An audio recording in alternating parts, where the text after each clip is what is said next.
Assalamualaikum anak-anak. Apa kabar kalian hari ini? Semoga sehat selalu ya. Di pertemuan kali ini, kita masih membahas materi KD 3.5 tentang menerapkan prosedur pengadaan pegawai. Nah, jika dari pertemuan sebelumnya, kalian sudah mengetahui tentang pengertian pegawai dan tahapan pengadaan pegawai, maka kali ini kita akan membahas materi tentang menelaah prosedur pengadaan pegawai. Apa saja sih prosedur pengadaan pegawai itu? Menurut Nurul Bekti Pramudita, dari bukunya yang berjudul Otomatisasi Tata Kelola Kepegawaian, terdapat dua unsur utama dari prosedur pengadaan pegawai. Yang pertama, ada penyaringan, dan yang kedua, ada pengangkatan. Yang pertama, ada tahap penyaringan. Nah, di dalam tahap penyaringan ini terdapat beberapa kegiatan, yaitu sebagai berikut. Nah, kegiatan yang pertama adalah pemeriksaan administratif. Setiap surat lamaran yang diterima akan diperiksa dan diteliti sesuai dengan persyaratan yang telah ditentukan dalam pengumuman atau tidak. Misalnya, kualifikasi pendidikan, usia, dan sebagainya. Nah, pemeriksaan ini dilakukan secara fungsional oleh pejabat yang diserahi urusan kepegawaian. Untuk surat yang tidak memenuhi persyaratan, maka akan dikembalikan kepada si pelamar. Sedangkan surat yang memenuhi persyaratan akan disusun dan didaftar agar mempermudah untuk pemanggilan. Nah, kegiatan selanjutnya adalah menentukan panitia ujian. Panitia ujian ini sekurang-kurangnya terdiri dari 3 orang, yaitu yang pertama, seorang ketua merangkap anggota, yang kedua, seorang sekretaris merangkap anggota, dan yang ketiga, seorang anggota. Apabila panitia ujian tersebut lebih dari 3 orang, maka jumlahnya harus merupakan bilangan ganjil. Nah, kegiatan selanjutnya adalah menyiapkan materi ujian. Materi ujian ini umumnya dilakukan untuk menyeleksi pelamar yang benar-benar memiliki kecakapan, keahlian, dan keterampilan yang diperlukan.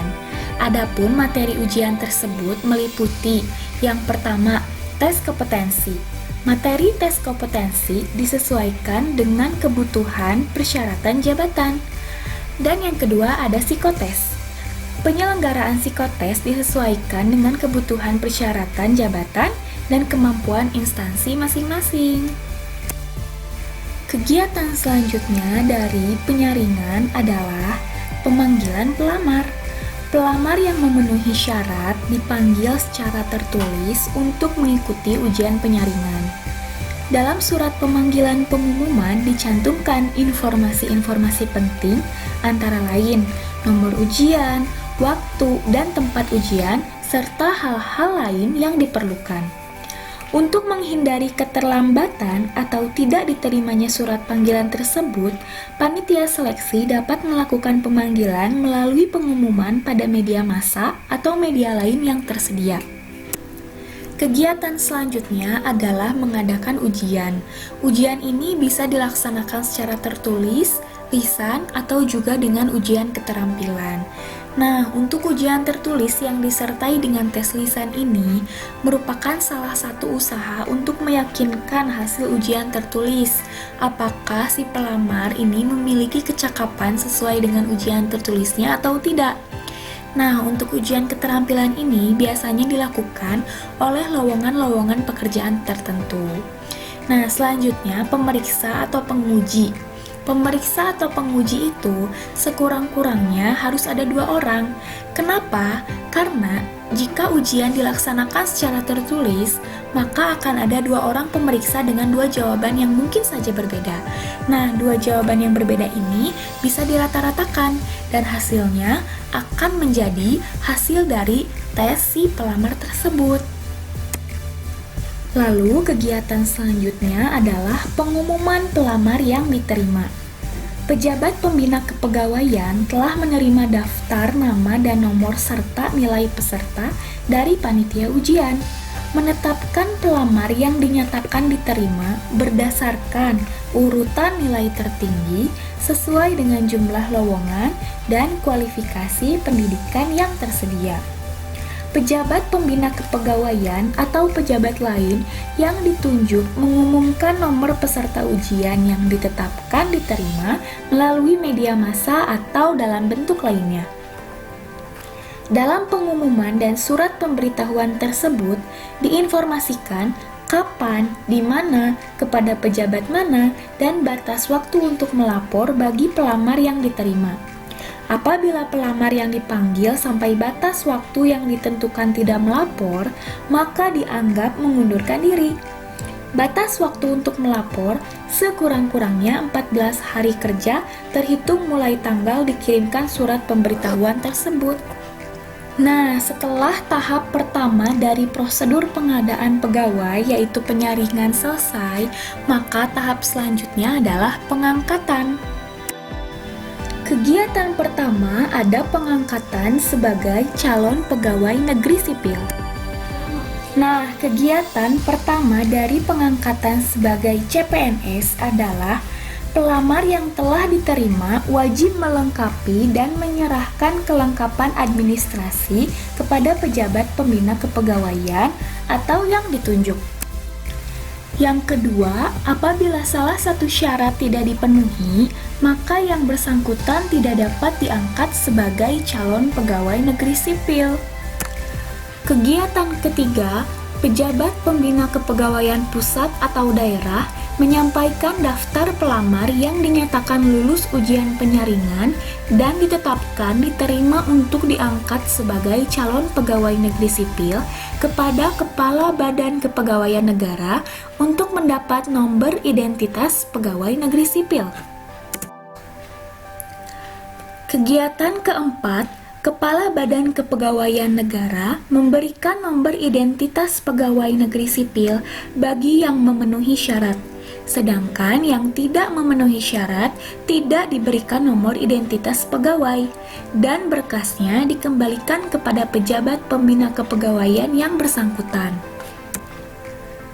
Nah, yang kelima, berdasarkan nomor identitas pegawai negeri sipil, maka pejabat pembina kepegawaian menetapkan keputusan pengangkatan yang bersangkutan menjadi calon pegawai negeri sipil.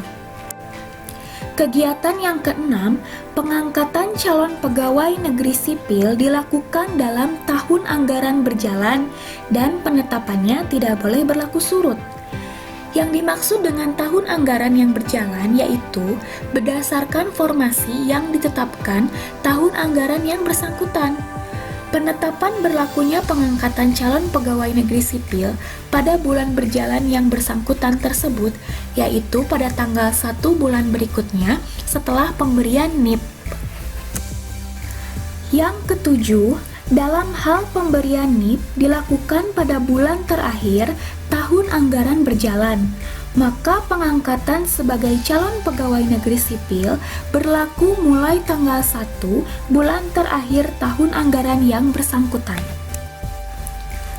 Yang kedelapan, surat keputusan pengangkatan sebagai calon pegawai negeri sipil harus disampaikan langsung kepada yang bersangkutan dengan surat pemanggilan ke alamat yang bersangkutan.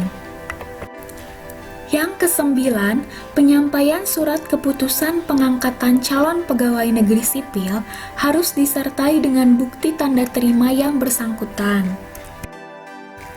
Yang kesepuluh, selambat-lambatnya dalam waktu 1 bulan sejak diterimanya surat keputusan pengangkatan calon pegawai negeri sipil, yang bersangkutan wajib melapor pada satuan unit organisasi dan melaksanakan tugasnya.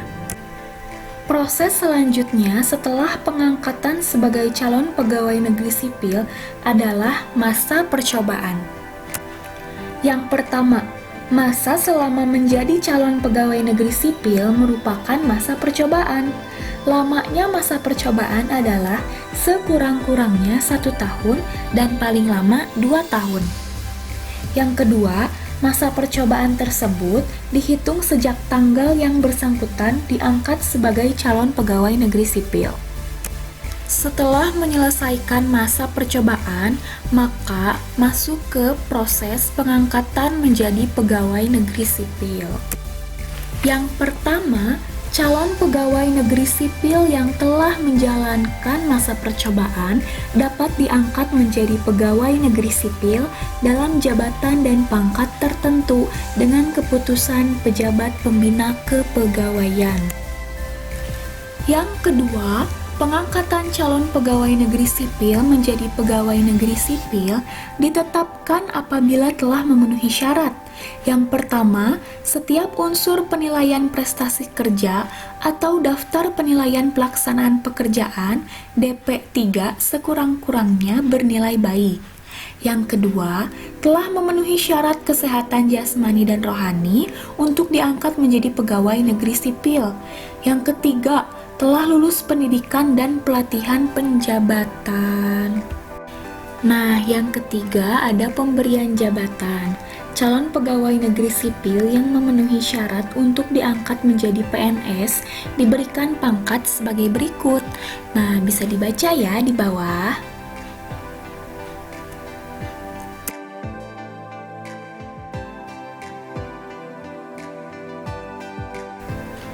Nah, yang keempat, calon pegawai negeri sipil yang tewas diangkat menjadi pegawai negeri sipil terhitung mulai tanggal 1 pada bulan yang bersangkutan dinyatakan tewas.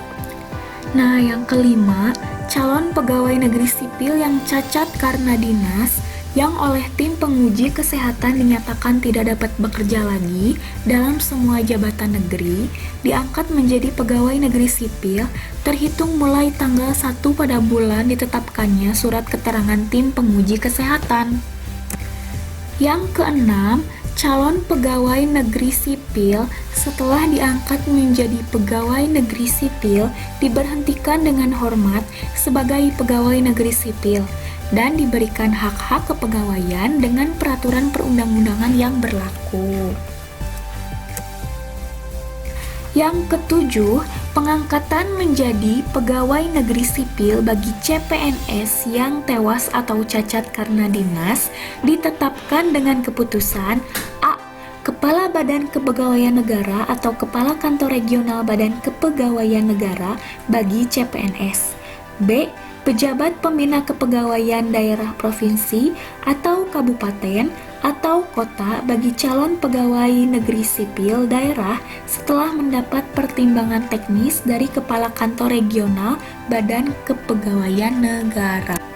Nah, terima kasih ya anak-anak atas perhatiannya. Semoga materi hari ini bermanfaat. Selamat mendengarkan dan sampai berjumpa minggu depan. Wassalamualaikum warahmatullahi wabarakatuh.